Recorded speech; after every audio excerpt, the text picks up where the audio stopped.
पुष्पा नाम सुन के फ्लावर समझे क्या?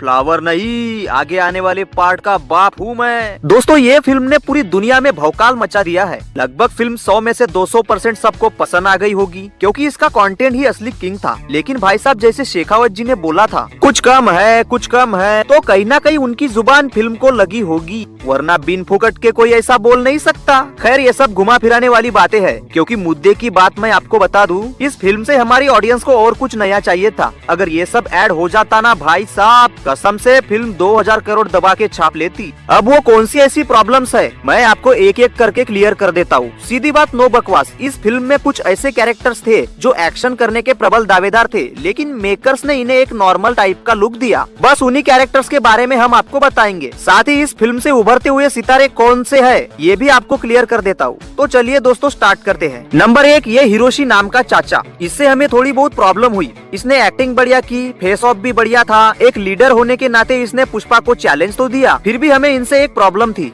कौन सी? यार इसने पुष्पा के साथ दो हाथ नहीं किए। नहीं मतलब इतना बड़ा डीलर, अरे होगा बुड्ढा, लेकिन पुष्पा के साथ भिड़ना चाहिए था। अगर भाई ऐसा हो जाता तो कुछ हद तक और मजा आ जाता। Number 2, Bhanwar Singh Shekhawat. First part में इनका इंट्रो पुष्पा के लिए काफी खतरनाक रहा। वो ब्रांड की बात चलो ठीक है, कोई प्रॉब्लम नहीं। आगे पुष्पा ने उसको नंगा किया, यह भी ठीक है। लेकिन जब पार्ट 2 निकल के आता है तो इन दोनों में एक जबरदस्त चैलेंज देखने को मिला, जिसमें सॉरी वाला टॉपिक, पुष्पा के माल को रोकने का चैलेंज, यहाँ तक तो हमें ये सब पसंद आया। लेकिन दोस्तों अब आप ही बताओ, इतना बड़ा विलन और उसके सामने एक जबरदस्त हीरो, तो इन दोनों के बीच में क्या हाथापाई नहीं हो सकती थी? लेकिन मेकर्स ने यहाँ अपनी स्मार्टनेस दिखाई, इनको आपस में लड़ते हुए नहीं दिखाया और हमें थोड़ा मजा नहीं आया। नंबर 3, श्रीवल्ली। नो डाउट्स इनका परफॉर्मेंस हम सबको काफी ज्यादा पसंद आया, लेकिन जब इनके पति इनके लिए लड़ते थे तो इनका भी एक फर्ज बन सकता था कि ये लड़ाई करके दिखाए। लेकिन पेट में छोटा पुष्पा होने की वजह से मेकर्स ने इन्हें नॉर्मल लुक दिया और इनसे एक्शन ना हो पाया। नंबर 4, पुष्पा का भाऊ। ये उस वक्त की बात है जब इनकी बेटी को गुंडे उठा के ले जाते हैं, तो इतना हट्टा कट्टा रहने के बावजूद इनसे मेकर्स ने एक्शन नहीं करवाया। भले ही पुष्पा ने ये सब जिम्मेदारी सौंपी हो, लेकिन इनसे थोड़ा बहुत ट्राई करवाना चाहिए था। नंबर 5, नत्थूलाल जी। ये पुलिस होने के नाते थोड़ा बहुत लाठीचार्ज भी कर देते तो और भी मजा आ जाता, लेकिन इन्हें भी नॉर्मल रखा गया, भंवर सिंह के पार्टनर की तरह। नंबर 6, ये कैरेक्टर। जब इनके बेटे को पुलिस गैर कानूनी काम करने की वजह से जेल में डाल देते हैं, तो कम से कम एक्शन नहीं लेकिन पूछताछ करने के लिए जेल में जाके अपने बेटे को छुड़ाने की कोशिश कर सकता था, लेकिन ये जिम्मेदारी भी पुष्पा ने दिखाई। नंबर 7, केशवा। पहले पार्ट में सिंपल क्लीन बैकग्राउंड के साथ पुष्पा का दोस्त था, चेहरे पर मुस्कान लाके आगे वाले को हंसाना केशवा की ताकत थी। लेकिन अगर यही चेहरा सिर्फ चंद कुछ मिनटों के लिए खतरनाक हो जाता तो फिल्म और घातक हो जाती। नंबर 8, प्रताप रेड्डी का भाई सुब्बा रेड्डी। इतना हट्टा कट्टा रहने के बाद बातों बातों से ही इनका टाइम निकाल देना हमें थोड़ा फीका टाइप का लगा। और मैं सच कहूँ तो सबसे खतरनाक विलन कैरेक्टर तो यही लग रहा था, लेकिन इसको भी मेकर्स ने हल्के में दबोच लिया। नंबर 9, अब सुब्बा रेड्डी का भाई प्रताप रेड्डी। कसम से भाई, जैसे पुष्पा और भंवर सिंह के बीच में ये घातक टाइप की बैटल हुई थी, अगर क्लाइमैक्स में थोड़ा सा भी इनके बीच में इस टाइप का परफॉर्मेंस दिखाई देता,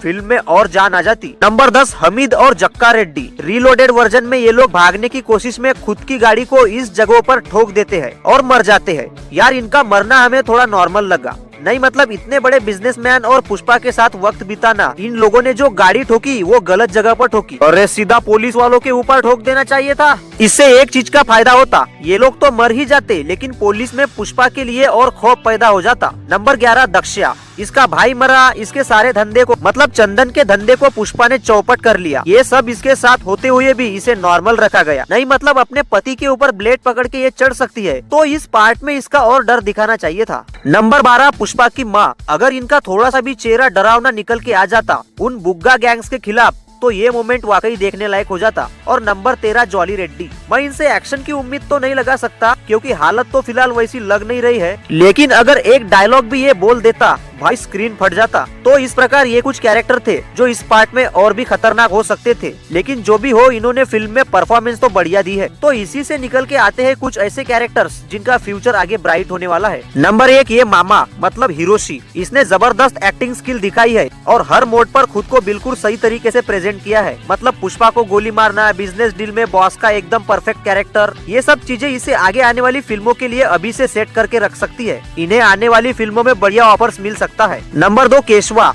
इसकी असली पहचान तो मानो पुष्पा से ही हुई है। इसका हंसाने का अंदाज, साथ में ड्रामेटिकल एटीट्यूड इसमें भर भर के नजर आ रहा है। आगे यही टैलेंट आने वाले कई फिल्मों में इसे सपोर्ट कर सकता है। नंबर 3 दक्षया। जबरदस्त डायलॉग और पावरफुल स्किल के साथ डराना इसने साबित कर दिया है कि आगे इसका भी फ्यूचर तगड़ा होने वाला है। मेकर्स इस पर जमकर पैसा बढ़ाएंगे। नंबर 4 पुष्पा का चाचा। यार इन्होंने भी इस फिल्म में कोई कसर नहीं छोड़ी। फैमिली ड्रामा का कंटेंट आया तो मेकर्स इसे कैसे सिलेक्ट नहीं करेंगे। मैं देखता हूँ बंदा हर मोड पे एक्सपर्ट हो जाता है, फिर इमोशन हो, फीलिंग्स हो या डेंजरस हो। नंबर 5 बुग्गा। भाई ये एक नया चेहरा हमें पुष्पा से देखने को मिला है। मैं नया क्यों बोल रहा हूँ, क्योंकि क्वालिटी टाइप की एक्टिंग इसने कर दिखाई है। मतलब इसने मजाक मजाक में एक ऐसा विलन का रोल निभाया है कि ये तो आगे आने वाली फिल्मों के लिए परफेक्ट हो गया है विलन के लिए।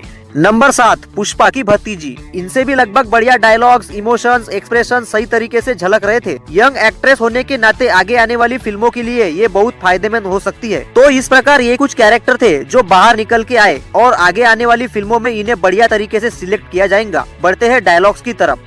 पुष्पा सिर्फ एक नाम नहीं, पुष्पा मतलब ब्रांड। श्रीवल्ली मेरी बाइको है। जब एक पति अपने बाइको की सुने तो क्या होता है पूरी दुनिया को दिखाएगा। पार्टी होगी पुष्पा, एब होंगी पार्टी। जो मेरे हक का पैसा है, वो 4 आना हो या 8 आना, वो 7वें आसमान पर हो या 7 समंदर पार हो, पुष्पा का वसूल करने का वसूल। पुष्पा को नेशनल खिलाड़ी समझे क्या? इंटरनेशनल है। पुष्पा नाम सुन के फ्लावर समझे क्या? फ्लावर नहीं, वाइल्ड फायर। ये पैर पुष्पा का भार उठाते हैं, अकड़ तो होगी ना। जब पति अपनी बाइको की सुनता है तो क्या होता है दुनिया को बताऊंगा मैं। डराने से एक अकेला डरता, इसको मार दिया तो अब पूरा सिंडिकेट डरेगा। पहली एंट्री पर बवाल नहीं करता ये, जितनी दूसरी एंट्री पर करता है। ये कौन आदमी है? इसकी कोई लक्ष्मण रेखा ना है। श्रीलंका में भी, भारत में भी भगवान है कि ये? सामने कोई भी हो, लड़की के ऊपर हाथ डाला तो रप्पा रप्पा करके काटूंगा। ऊपर पहुंचने के बाद ईगो ठंडा रखना चाहिए। तुम वही रुको पुष्पा, मंदिर में सीढ़ियाँ चढ़कर खुद भगवान के पास आना पड़ता है। मैं आता हूँ तुम्हारे पास। मिलते हैं नेक्स्ट वीडियो में, बाय।